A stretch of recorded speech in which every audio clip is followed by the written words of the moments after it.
اعوذ باللہ من الشیطان اللعین الرجیم، بسم اللہ الرحمن الرحیم،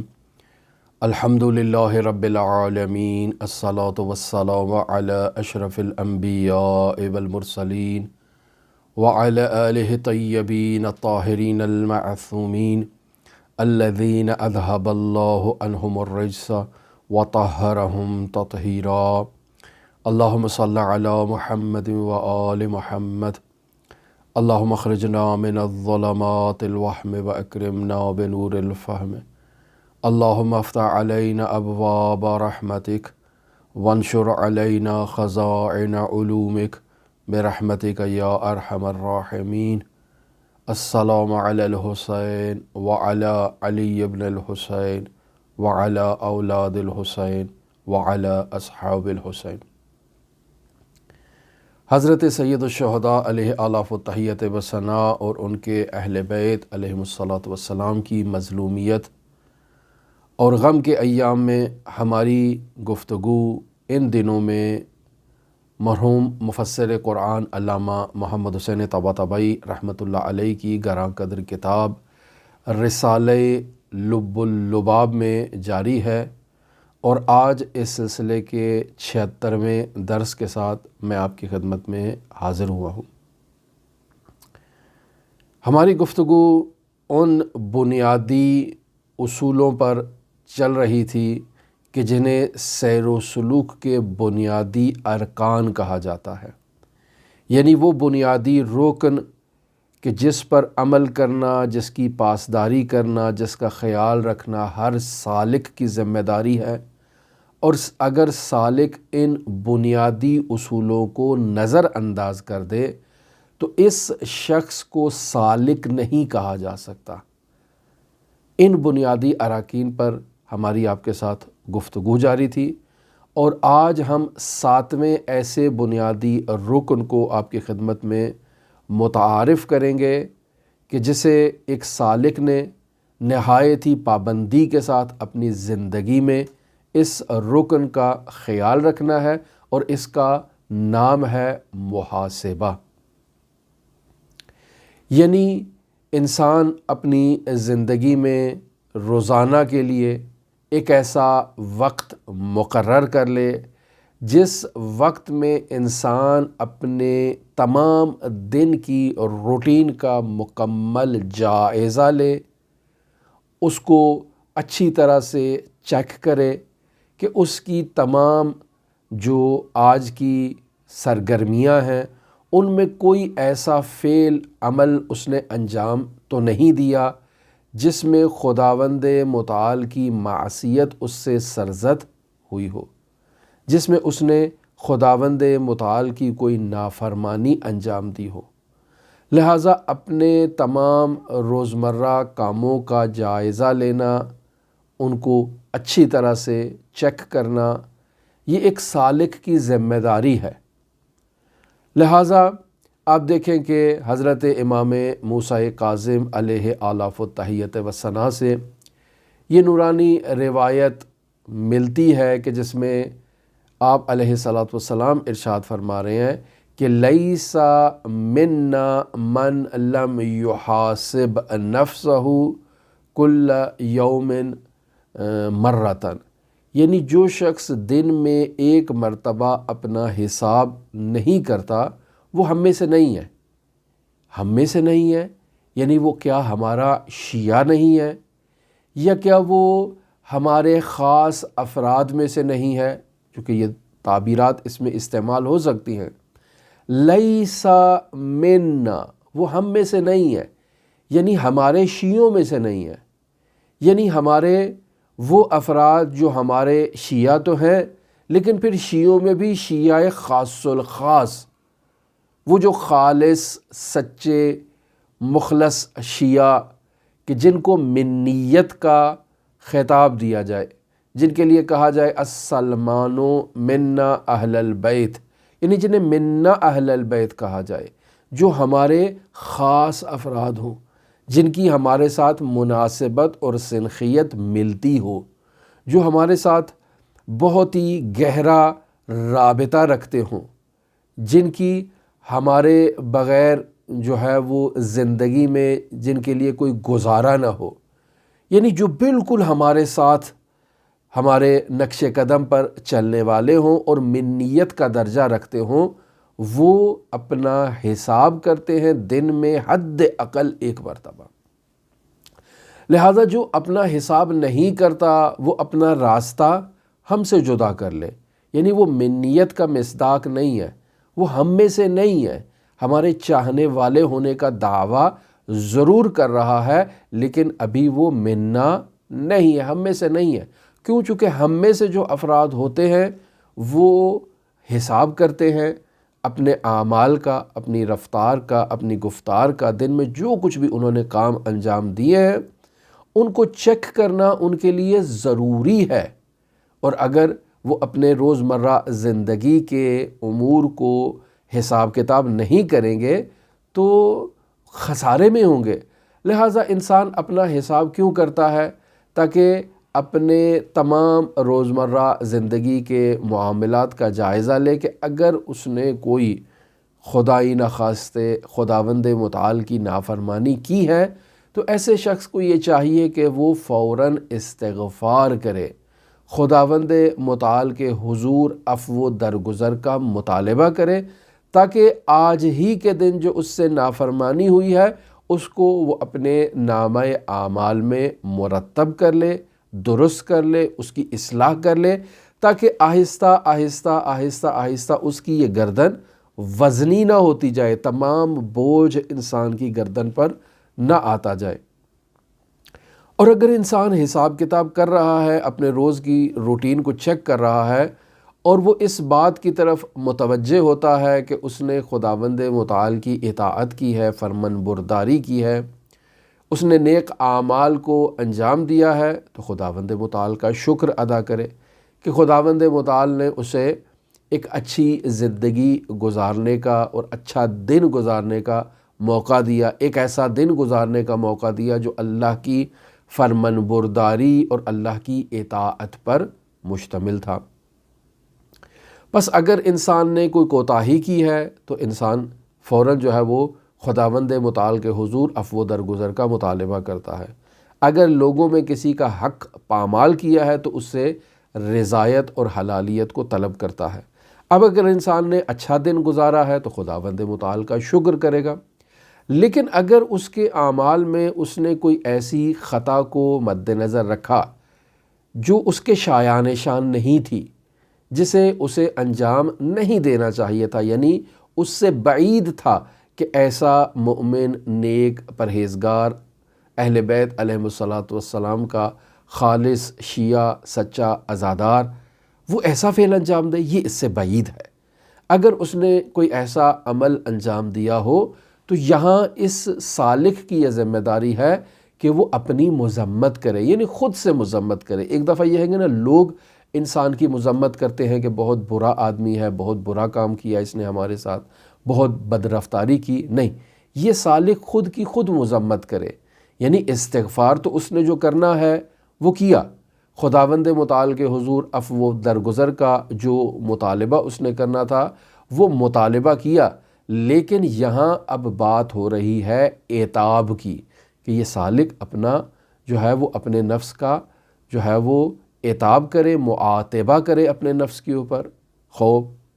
اور اگر خطا اس کی ایسی ہے کہ جس پر زیادہ وزن اس کی گردن پر جس خطا نے ڈال دیا ہے، تو ایسی صورت میں استغفار اور معاتبے کے بعد یہاں نوبت آتی ہے عقاب کی، کہ اس سالک کو چاہیے کہ وہ اپنے لیے ایک سزا تجویز کرے اور اس سزا کو یہ اپنے نفس کو دے تاکہ اس کا نفس دوبارہ ایسی کوئی غلطی نہ کرے۔ یہاں میں آپ کی خدمت میں عرض کرتا چلوں کہ عرفان شیعی فقاہتی میں کوئی ایسا عمل کہ جو شریعت مقدسہ مطہرہ اسلامیہ کی مخالف ہو، اسے بطور عتاب انتخاب نہیں کیا جا سکتا۔ لہٰذا آپ دیکھیں، اگر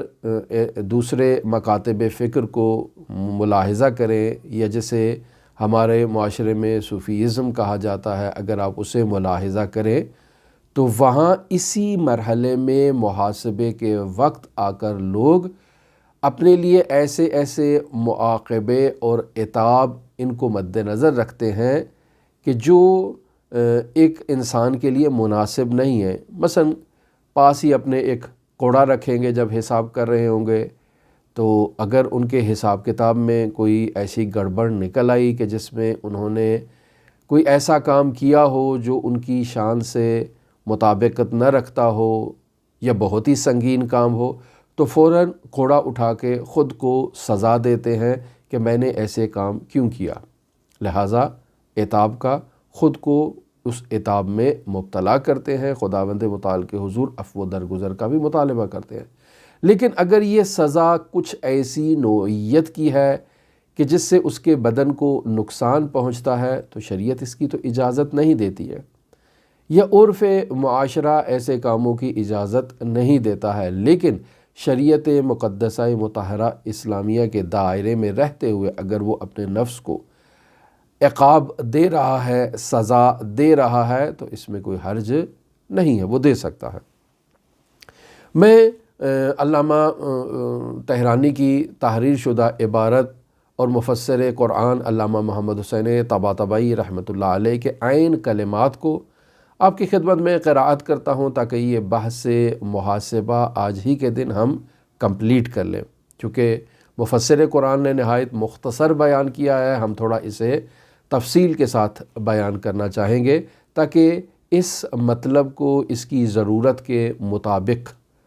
جو ہے وہ بیان کیا جائے اور سب کو معلوم ہو کہ یہ کیا بحث تھی۔ لہٰذا فرماتے ہیں ہفتم محاسبے، ساتویں چیز جو سیر و سلوک کے بنیادی وظائف اور اراکین میں شامل ہے اس کا نام ہے اور اس کا ٹائٹل ہے محاسبہ۔ محاسبے عبارت است، محاسبہ کسے کہتے ہیں؟ کہتے ہیں محاسبہ اس چیز کو کہتے ہیں از این کے وقت معینی را در شبان روزی برائے خود معین کند، سالک اپنے 24 گھنٹے کے اوقات میں سے ایک وقت کو خود کے لیے معین کر لے۔ خوب سوال، سالک اس وقت کو معین تو کر رہا ہے، کس کام کے لیے سالک نے اس وقت کو معین کرنا ہے؟ فرماتے ہیں و در آن وقت بے تمام کارہائے شبانہ روز خود رسیدگی کند، یعنی سالک نے 24 گھنٹے جو کام بھی انجام دیے ہیں ان کاموں کا جائزہ لے اچھی طرح سے۔ و اشارے بے آن است، اور اسی جو محاسبہ ہے اس کے بارے میں حضرت امام موسیٰ کاظم علیہ الاف و تحیت و ثنا ارشاد فرماتے ہیں لیسا منا من لم یحاسب نفسہ کل یوم مرتن، کہ جو دن میں ایک مرتبہ اپنے نفس کا حساب نہیں کرتا، محاسبہ نہیں کرتا، وہ ہم میں سے نہیں ہے۔ وہ چنانچہ در محاسبے برائے سالک ظاہر گردد، یعنی سالک جو اپنا حساب کتاب کر رہا ہے، اگر اس محاسبے میں سالک کو اس بات کا علم ہو جاتا ہے کہ از وظائف خود تخلف نمودے، اس نے اپنی روزمرہ زندگی میں جو اس کے وظائف تھے، جو اس کی ذمہ داریاں تھیں، اگر اس نے ان ذمہ داریوں کے انجام دہی میں کوتاہی کا مظاہرہ کیا ہے تو اس سالک کی یہ ذمہ داری ہے کہ وہ استغفار کرے۔ و در صورت عدم تخلف شکر حضرت باری تعالی را بجا بی آورد یا بجا آورد، یعنی اگر اس نے کوئی ایسا کام کیا ہے کہ جو اس کی زندگی میں ایک آئیڈیل دن کے عنوان سے پہچانا جائے کہ اس نے زندگی میں آج کے دن کوئی خداوند متعال کی نافرمانی نہیں کی ہے، ایسا اچھا دن اس کی زندگی میں ہر روز ہونا چاہیے، تو وہ خداوند متعال کا دن کے آخری پہر میں شکر ادا کرے کہ اللہ تیرا شکر ہے، تو نے مجھے یہ توفیق عطا کی کہ میں آج کا دن تیری اطاعت میں گزار سکوں۔ وہ اگر بے خطائے درستی برخورد کرد، اور اگر انسان اپنے روزمرہ زندگی کے جو 24 گھنٹے میں اس نے کام کیے ہیں ان کا جو وہ چیکنگ کر رہا ہے، تو اس نے اگر کوئی ایسا کام اپنے دن میں مشاہدہ کر لیا کہ از او انتظار نہ میرفت، کہ اس کام کی انجام دہی اس شخص سے بعید تھی، ایسا اس شخص کے شایان شان نہیں تھا کہ وہ اس فعل کو انجام دے، تو افزون بر استغفار بے معاتبے یعنی سرزنش نفس بے پردازت، یعنی استغفار کے علاوہ یہ اپنے نفس کو عتاب کا شکار کرے، یعنی معاتبہ اپنے نفس کا کرے۔ و اگر خطا بیش از حد سنگین بود، یعنی اگر اس غلطی کا وزن بہت ہی زیادہ ہے تو خود را عقاب کند، یعنی خود کو کیا کرے، سزا دے۔ لہذا اس بحث میں 3 کلمات کو آپ مد نظر رکھیں۔ پہلا کلمہ ہے محاسبے کا، یعنی انسان 24 گھنٹے میں ایک وقت جو ہے وہ معین کر لے اور اس وقت میں اپنا حساب کرے۔ اگر اچھا کام ہے سارا دن تو شکر کرے، اور اگر کاموں میں کوئی کوتاہی پائی جاتی ہے اور کوتاہی صرف استغفار کی حد تک کفایت کرتی ہے تو استغفار کرے، اور اگر استغفار سے بڑھ کر ہے تو معاتبہ یعنی اپنے نفس کی سرزنش کرے، اور اگر اس سے بھی بڑھ کر کوتاہی ہے، اس کے اعمال میں گناہ کی حد تک ہے، تو مؤاخبہ کرے یعنی خود کو عقاب دے۔ عقل عقال نفس است، یعنی انسان کی عقل جو ہے وہ خود اس کا بہترین جو ہے نا وہ چیک کرنے والی ہے، اس کا محاسبہ کرنے والی ہے۔ ونمی گزارد آدمی بی حساب دست بہر کاری بے زند، یعنی انسان کی عقل عقال ہے، یعنی جب وہ کسی کام کو انجام دے رہی ہے، انسان انجام دے رہا ہوتا ہے تو انسان کی عقل جو عقال ہونے کا کردار ادا کر رہی ہے وہ انسان کو کوئی ایسا کام انجام نہیں دینے دیتی کہ جس میں اس کو خسارہ ہو، نقصان ہو۔ آپ خود اپنی زندگی میں دیکھ لیں، معاملات ہیں، روزمرہ زندگی کا کام ہے، وہاں آپ کوئی ایسا کام نہیں آپ کی عقل آپ کو کرنے دیتی کہ جس میں آپ کی مصلحت نہ ہو یا جس میں آپ کو نقصان ہو۔ لہٰذا فوراً جو ہے وہ انسان اپنے امور کو، اپنی روٹین کو مد نظر رکھتا ہے اور عقلی اصولوں کے مطابق انہیں ڈھالتا ہے۔ لہٰذا انسان کی عقل جو ہے وہ عقال ہے، حساب کتاب ان چیزوں کو بہت اس کا خیال رکھتی ہے اور ان کے مطابق امور کو انجام دیتی ہے۔ پس انسان عاقل اہل حساب است، یعنی انسان حساب کتاب اور کیلکولیشن کو مد نظر رکھتا ہے۔ جہاں اس کو فائدہ ہے اپنے فائدے پر عمل کرتا ہے، اور جہاں اسے نقصان ہے اپنے نقصان کو پس پشت ڈال دیتا ہے اور اس کو اپنی زندگی میں جگہ نہیں دیتا ہے۔ اب اگر مومن انسان ہو، ایک ایسا انسان جو مسلمان بھی ہے، مومن بھی ہے، عاقل بھی ہے، اور پھر خداوند متعال کی راہ میں سلوک بھی کر رہا ہے، تو ایسا انسان کبھی بھی اپنے زندگی میں کوئی ایسا عمل انجام نہیں دے گا کہ جس عمل سے اسے بعد میں شرمندگی کا اظہار کرنا پڑے۔ لہٰذا آپ دیکھیں کہ حضرات ائمہ معصومین علیہ الصلوۃ والسلام کی روایات کی روشنی میں، جیسے ہم نے امام موسیٰ کاظم علیہ الاف التحیۃ والثناء سے نقل کیا کہ لیسا منا من لم یحاسب نفسہ کل یوم مرتن، کہ جو اپنے دن میں ایک دفعہ اپنا حساب نہیں کرتا وہ ہم میں سے نہیں ہے۔ اسی طرح سے اسی مضمون میں حضرات اہل بیت علیہ الصلوۃ والسلام سے روایات نقل ہیں۔ مثلا مفہوم یہ بنتا ہے کہ ہر وہ انسان یعنی ہر کس در شبانہ روز یعنی دن میں 24 گھنٹوں میں لا اقل ایک بار محاسبے نہ نماید یا محاسبے نہ باشد، اہل محاسبے نہ باشد، یعنی انسان 24 گھنٹے میں ایک مرتبہ اگر اپنا حساب نہیں کرتا تو ازمانیس یہی امام موسیٰ کاظم علیہ الاف التحیۃ والثناء کا نورانی فرمان جسے ہم نے آپ کی خدمت میں بیان کیا ہے۔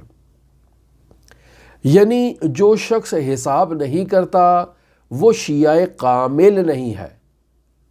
اس طرح سے بھی اس کی تعبیر کی جا سکتی ہے۔ پس سالک کے لیے یہ ضروری ہے کہ وہ اہل حساب ہو،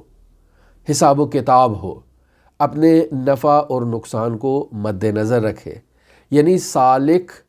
کہ اہل محاسبے نیست، وہ سالک جو اہل حساب نہیں ہے، سود و زیان خود را نمی فہمت، یعنی یہ سالک اپنے نفع اور نقصان کو نہیں سمجھتا ہے۔ چنین کسی نمی تواند بے ہنگام جلوئے ضرر را بگیرد، یعنی جہاں کہیں اس کی زندگی میں کوئی ایسا ضرر آ رہا ہے سلوکی اعتبار سے، تو یہ سالک اس ضرر کو، اس نقصان کو، اس کا راستہ نہیں روک سکتا۔ و موانع را برطرف کند، اور اس معنی کو اپنی زندگی سے اگر برطرف نہیں کر سکتا، مثلا زمانی کے بیش از خواب شب مدتی بخود خلوت می کند، یعنی رات کو سونے سے پہلے یہ خود تنہائی میں بیٹھا ہے اور اپنے امور کو حساب کتاب کر رہا ہے، ان کا محاسبہ کر رہا ہے، اور تمامی کارهای ظاہری و قلبی خود را از آغاز روز مورد مطالعه قرار می دهد و چون شریکی بی رحم و دقیق نفس خود را حساب می کشد، اگر در این مطالعه عمل کرد روزانه به موارد مثبت برخورد، خدا را سپاس می گوید و اگر به موارد منفی روی می گشت استغفار می کند و از خدای رحمان پوزش می طلبد۔ یعنی سالک کی یہ ذمہ داری ہے کہ وہ 24 گھنٹوں میں 1 گھنٹہ رات کا اپنے لیے مخصوص کر لے۔ اس رات کے اس پہر میں، اس 1 گھنٹے میں سالک نے اپنی آج کے دن کے تمام ظاہری اور تمام قلبی، یعنی وہ چیزیں جو اس کے دل سے گزر رہی ہیں، ان قلبی امور کا جائزہ لے، اپنی قلبی اور نفسانی خواہشات کا حتیٰ کہ جائزہ لے، اور ان کا دقیق مطالعہ کرے۔ ایسے بے رحم پارٹنر کی طرح، جیسے انسان کے کاروبار میں بس اوقات ایسے پارٹنر آ جاتے ہیں، ایسے شریک آ جاتے ہیں کہ جو ایک ہماری زبان میں کہیں ایک ٹیڈی پیسے کا خیال رکھتے ہیں، یعنی ایک بہت ہی بے ارزش، جسے فارسی میں کہیں ایک ریال کا حساب رکھتے ہوں۔ تو اگر ایسا کوئی انسان کا شریک ہو تو وہ ایک چیز کا جائزہ لیتا ہے کہ یہ کیا تھا، یہ کیا تھا، یہ کیا تھا، تو انسان اسے کہتے ہیں کہ یار یہ بہت بے رحم قسم کا انسان ہے، کہ اس میں ذرا بھی جو ہے وہ انسانیت، مردانگی، ذرا بھی کوئی ایسی چیز نہیں ہے کہ ان چیزوں کا خیال رکھے۔ لہٰذا انسان خود کے ساتھ ایک ایسا ہی برتاؤ کرے، ایک ایسے ہی جو ہے وہ بے رحم شریک کی طرح رات کو بیٹھ جائے اور اپنے تمام ظاہری اور قلبی معاملات کا بخوبی جائزہ لے، اچھی طرح سے انہیں چیک کرے، عین اسی بے رحم پارٹنر کی طرح چیک کرے، اور پھر ان کا اچھی طرح سے مطالعہ کرے۔ اگر اس کی زندگی میں آج کے دن تمام کام پازیٹیو تھے، تمام اس نے اچھے کاموں کو انجام دیا ہے، تو خداوند متعال کا شکر کرے، اور اگر اس کی آج کے دن میں کوئی نیگیٹو رول اس نے پلے کیا ہے تو یہاں خداوند متعال کے حضور عفو درگزر کا اسے مطالبہ کرنا چاہیے۔ در آغاز شروع در محاسبه شبانہ روز محاسبه بطول می انجامد،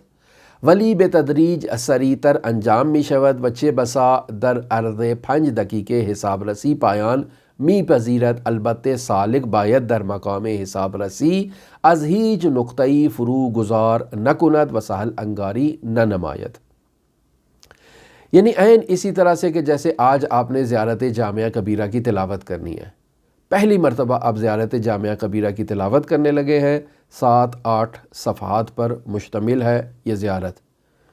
اب آپ شروع میں تو دیکھیں گے کہ بہت لمبی زیارت ہے، دیکھ کے آپ کو تھکاوٹ ہی محسوس ہو جائے گی کہ اتنی لمبی زیارت میں کیسے پڑھوں گا۔ لہٰذا پہلے دن جب آپ زیارت کریں گے تو آپ کو ممکن ہے گھنٹہ لگ جائے، ممکن ہے 1.5 گھنٹہ لگ جائے آپ کو پڑھنے میں۔ لہٰذا اگلے دن جب آپ نے اس زیارت کو پڑھا تو دیکھیں گے آپ کے وہ 1.5 گھنٹہ آ گیا ہے کم پہ، 1 گھنٹہ 20 منٹ، پھر 1 گھنٹہ 15 منٹ، پھر 1 گھنٹہ جو ہے وہ لگے گا، پھر آہستہ آہستہ یہ وقت قلیل ہوتا جائے گا، اور ایک وقت ایسا آئے گا کہ انسان اسی 5 صفحے کی زیارت جامعہ کبیرہ کو سوچ سمجھ کے معانی معارف پر دقت کے ساتھ انسان جو ہے وہ 15 منٹ میں اس زیارت کو کمپلیٹ کر لے گا۔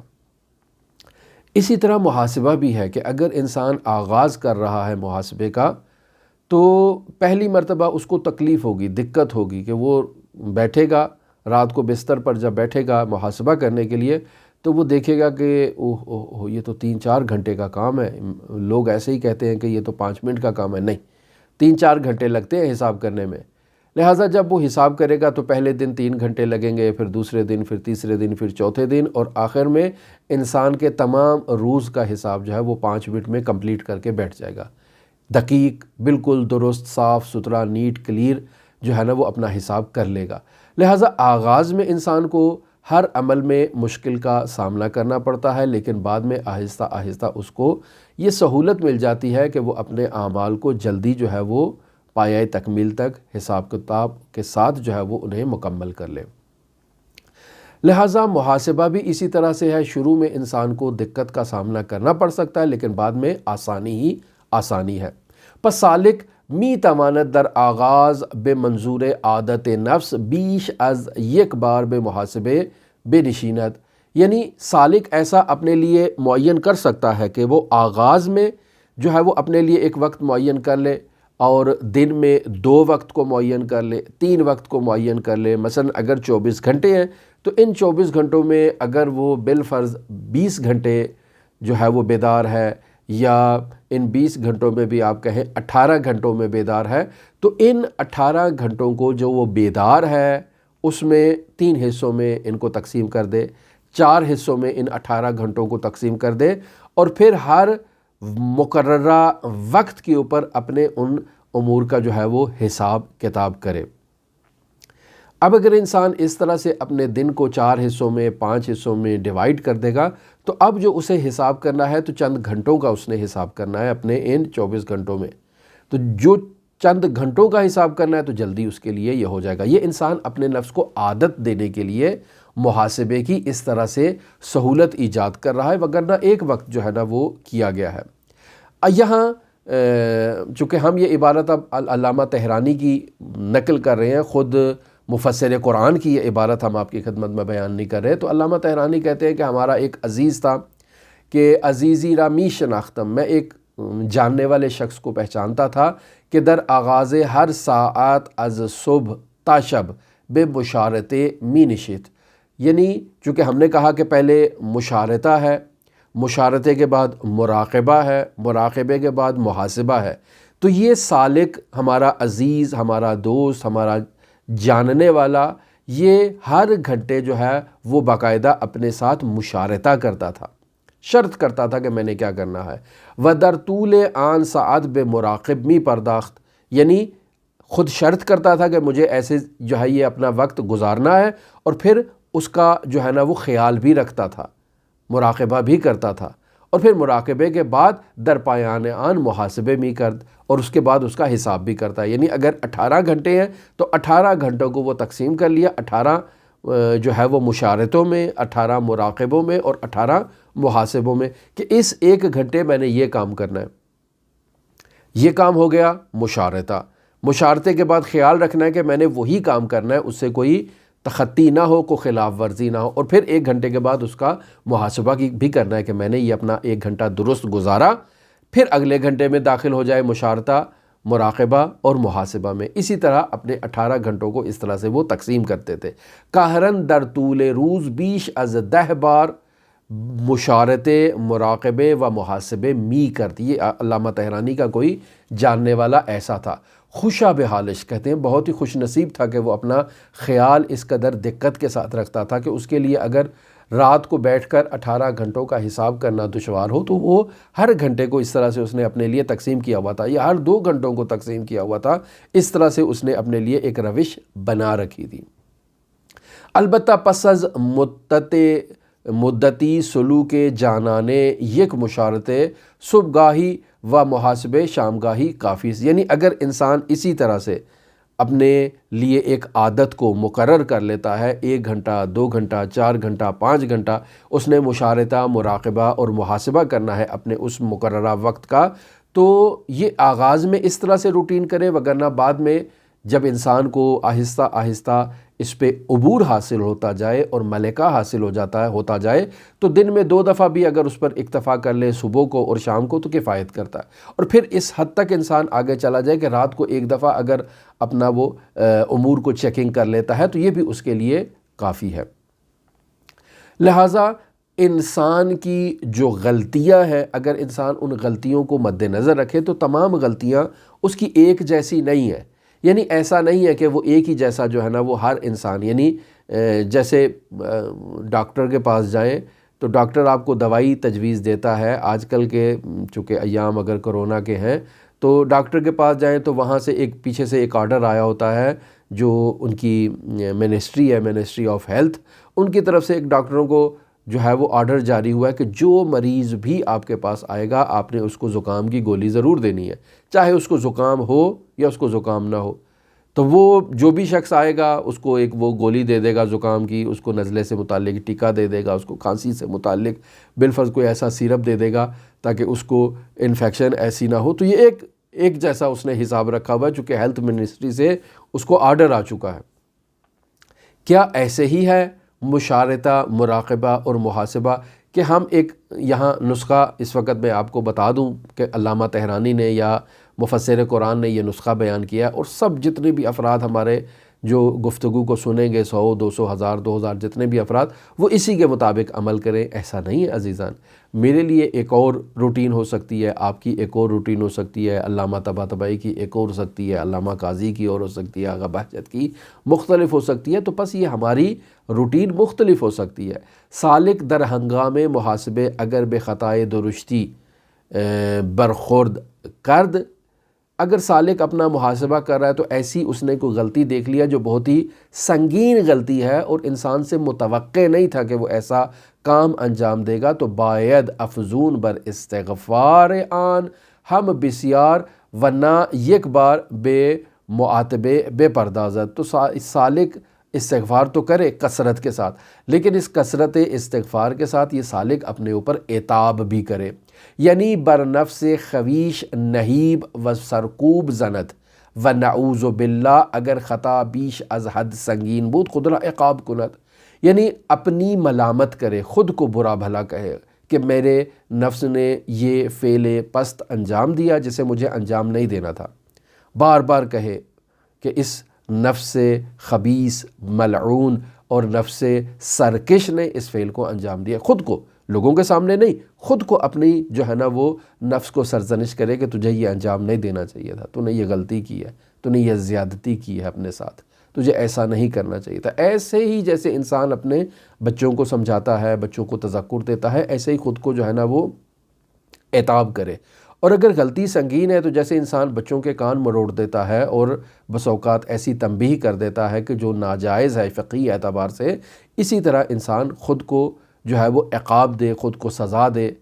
اور ایسی سزا نہ دے جو معاشرے کے سامنے جو ہے وہ جسے برا محسوس کیا جائے۔ مثلا انسان سڑک پہ کھڑا ہے، دیکھا اس سے کوئی غلطی ہو گئی ہے تو وہیں خود کو تھپڑ مارنا شروع کر دے، خوب بلاخر ہے معاشرے میں قبیح ہے، ایسا اس کے ساتھ نہیں ہونا چاہیے۔ یا وہیں پہ جوتا اٹھا کے اپنے ہی سر پہ مارنا شروع کر دے کہ بھئی میں نے یہ کام غلط کیا ہے، ایسا نہیں کرنا چاہیے۔ ظاہر ہے معاشرہ ایسے شخص کی مذمت کرے گا۔ انسان خود میں تنہائی میں جب بیٹھا ہے تو خود کو عقاب دینے کا ایک پلان کرے، لیکن وہ عقاب ایسا نہیں ہے کہ انسان خود کو جوتا اٹھا کر مارنا شروع کر دے یا خود کو تھپڑ مارنا شروع کر دے یا کوڑا اٹھا کر خود کو مارنا شروع کر دے، بلکہ اپنے نفس کو اس عمل کے مخالف اور اپوزٹ چیز کی طرف وادار کرے تاکہ انسان جو ہے نا وہ دوبارہ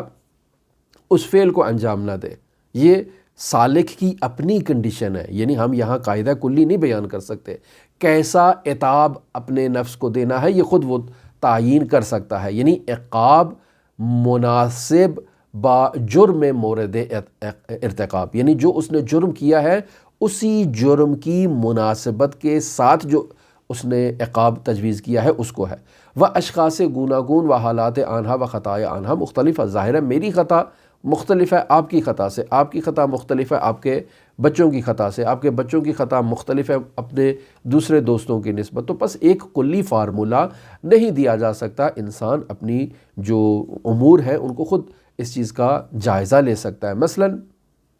میں ایک مثال آپ کی خدمت میں دیتا ہوں، علامہ آیت اللہ العظمیٰ بروجردی یعنی حسین بروجردی جو حوزہ علمیہ قم کے ایک بہت عظیم عالم گزرے ہیں، مرجع تقلید گزرے ہیں، اور اگر آپ کو توفیق ہوئی ہو حضرت فاطمہ معصومہ سلام اللہ علیہا کے حرم مطہر کی زیارت کی تو آپ دیکھیں گے کہ مسجد اعظم کے جو وہاں پر ہے ان کی قبر بھی ایک بہت بڑی ایک قبر موجود ہے آیت اللہ بروجردی کی۔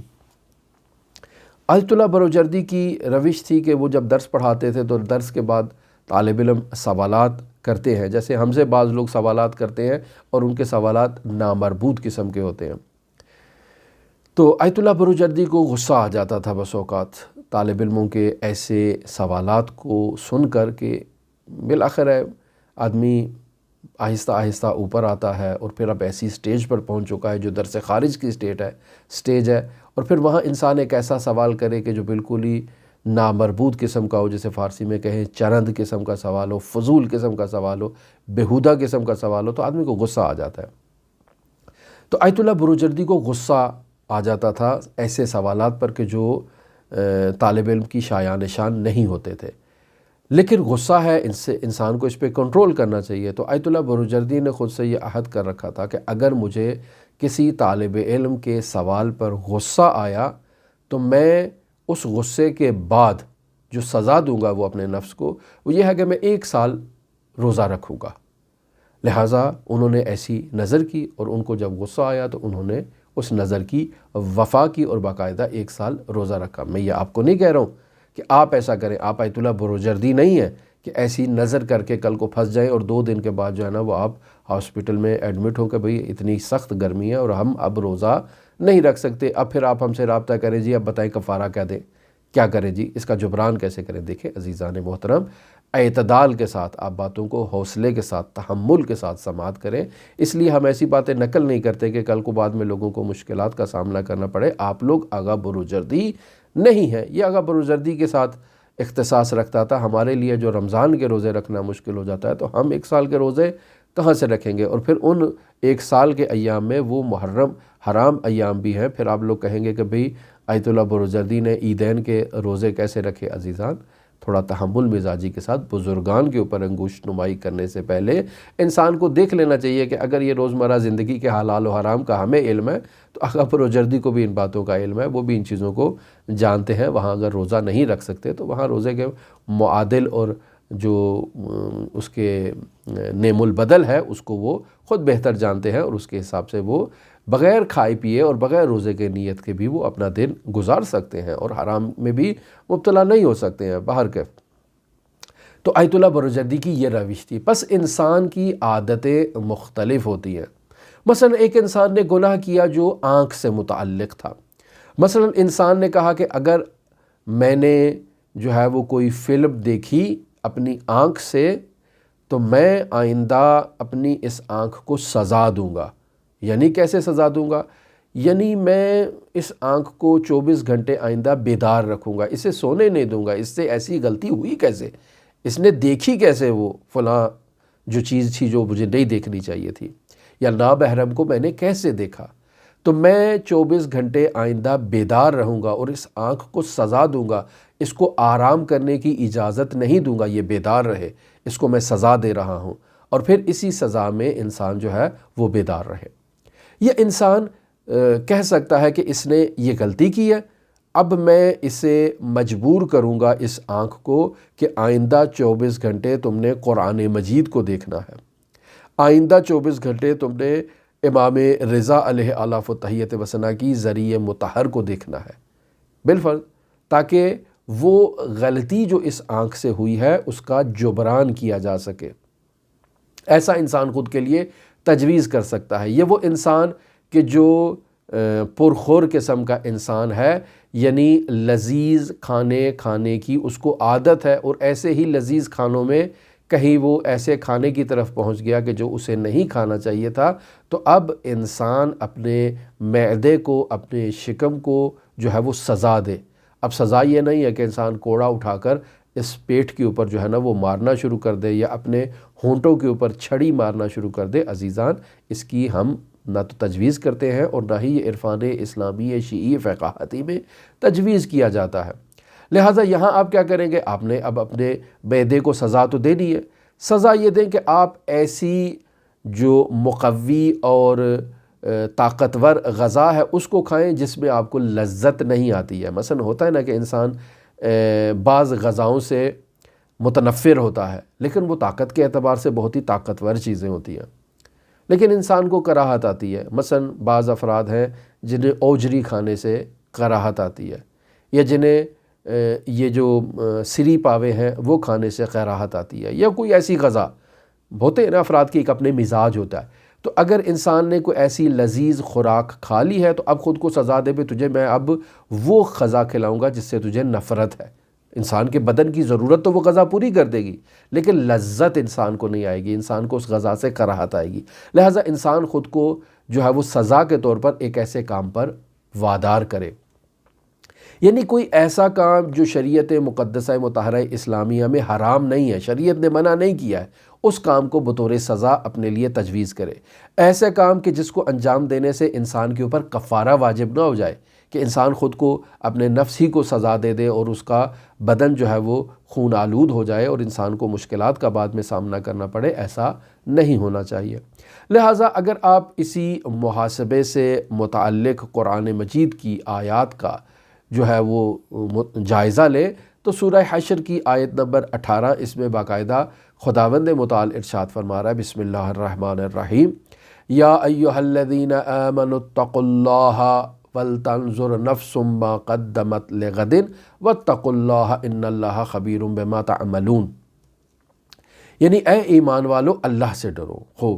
یا ایہا الذین آمنوا اتقوا اللہ، اے ایمان والو تقوی اختیار کرو، اللہ کا تقوی اختیار کرو، با تقوی ہو جاؤ۔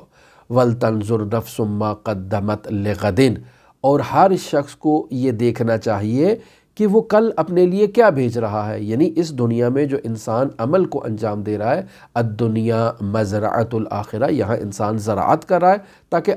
آخرت میں جا کر انسان اس زراعت کو کاشت کرے اور اس سے فائدہ اٹھائے، اور وہاں پر اس فصل کو جو اس نے اس دنیا میں بوئی تھی وہاں اسے ثمرہ جو ہے وہ اسے استفادہ کرے۔ تو اب انسان مشاہدہ کرے کس چیز کو، وَلْتَنْظُرْ نَفْسٌ مَّا قَدَّمَتْ لِغَدٍ، یعنی جو اس نے کل قیامت کے لیے اپنے لیے بھیجا ہے اس کو دیکھے کہ وہ کیا چیز ہے۔ یہ خود محاسبے کے اوپر دلالت ہے۔ وَاتَّقُوا اللَّهَ إِنَّ اللَّهَ خَبِيرٌ بِمَا تَعْمَلُونَ، اور پھر تقوی اختیار کرے، یعنی اگر جو اس نے بھیجا ہے وہ نادرست ہے تو انسان اللہ سے ڈرے، استغفار کرے، توبہ کرے کہ یہ جو میں نے بھیجا ہے یہ نادرست تھا۔ یہ اسی طرح سے یہی جو جملہ اس آیت میں خود مراقبے کی بہترین دلیل ہے کہ وَلْتَنْظُرْ نَفْسٌ مَّا قَدَّمَتْ لِغَدٍ۔ حضرت امام جعفر صادق علیہ السلام سے یہ جملہ نقل ہے، فَحَاسِبُوا أَنفُسَكُمْ قَبْلَ أَن تُحَاسَبُوا، یعنی خود اپنے نفس کا حساب کرو قبل اس کے کہ تمہارا حساب کیا جائے، یعنی تم خود روزانہ اپنے آپ کو چیک کرتے رہو، بالآخر ایک دن تم نے خداوند متعال کی بارگاہ میں جانا ہے، وہاں تمہیں بٹھایا جائے گا اور تمہارا سارا حساب کیا جائے گا۔ وہاں جو تمہاری خامیاں، کوتاہیاں اور غلطیاں نکلنی ہیں تو تم پہلے خود سے اپنی غلطیوں کو چیک کر لو اور ان کو جو ہے وہ دیکھ لو، اور پھر اس کو وہاں سے استغفار کے ذریعے سے، عتاب کے ذریعے سے، معاقبے کے ذریعے سے اسے ختم کرو۔ لہٰذا امام موسیٰ کاظم علیہ السلام سے ہم نے پہلے بھی نقل کیا، اب اس حدیث کو کامل نقل کرتے ہیں کہ لیس منا من لم یحاسب نفسہ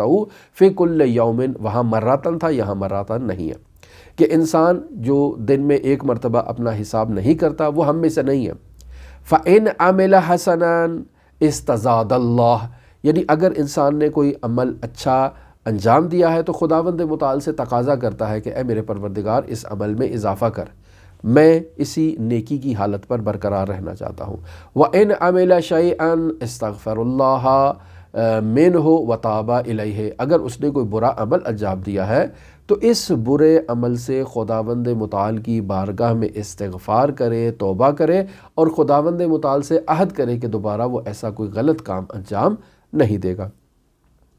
تو عزیزان محترم، خود علامہ طباطبائی رحمۃ اللہ علیہ نے اس محاسبے سے متعلق نہایت مختصر گفتگو کی، اور ہم نے آیت اللہ تہرانی کی دوسری کتابوں سے عبارات کو تلاش کیا اسی محاسبے سے متعلق، تاکہ یہ ہماری گفتگو کمپلیٹ ہو جائے آپ کے لیے۔ یہ معمولی گفتگو نہیں ہے، ہر روز انسان ایسی باتوں کو نہ تو سنتا ہے اور نہ ہی ایسی باتوں کو جاننے کا اسے وقت ملتا ہے، تو ہماری یہ کوشش ہے کہ انہیں پائے تکمیل تک اگر پہنچا رہے ہیں تو ایک احسن انداز میں پہنچائیں تاکہ اس کے تمام زاویوں کو مد نظر رکھا جا سکے۔ تو اگر ہماری گفتگو طولانی ہو جاتی ہے اور آپ لوگوں کے لیے اگر اسباب زحمت ہے تو اس بابت میں آپ سے عذر خواہی چاہتا ہوں۔ خداوند متعال انشاءاللہ ہم سب کو اپنا مشارطہ درست انداز میں کرنے کی توفیق عطا فرمائے، مراقبہ درست انداز میں کرنے کی توفیق عطا فرمائے اور محاسبہ درست انداز میں کرنے کی توفیق عطا فرمائے۔ خداوند متعال آپ سب کا حامی و ناصر ہو، آپ سب کا پشت پناہ ہو، آپ سب کے رزق میں وسعت عطا کرے، رزق مادی میں، معنوی میں، تقوی میں، براعت میں، عقیدت میں، محبت میں، عزا میں، ان تمام ارزاق میں خداوند متعال آپ کے لیے وسعت عطا کرے، آپ کو اعداء اور حاسدین کے شر سے محفوظ کرے۔ آپ تمام مومنین کے لیے، عزیزوں کے لیے، میں خود تو یہاں مشہد مقدس میں موجود نہیں ہوں، سفر پہ ہوں، اور ہم نے ایک نائب مقرر کر رکھا ہے کہ جو مشہد الرضا میں آپ لوگوں کے لیے نیابت کرے گا، عین اسی طرح سے جس طرح سے میں انجام دیتا تھا۔ تو جیسے ہی وہ نیابت کمپلیٹ ہوگی آپ کی طرف سے بھی اور میری طرف سے بھی، ہم آپ کو پیغام دیں گے اور آپ کے لیے دعا گو ہیں جہاں کہیں بھی ہوں ہم، انشاءاللہ آپ بھی ہمارے لیے دعا کریں۔ اللہم صلی علی محمد وآل محمد وعجل فرج قائم آل محمد۔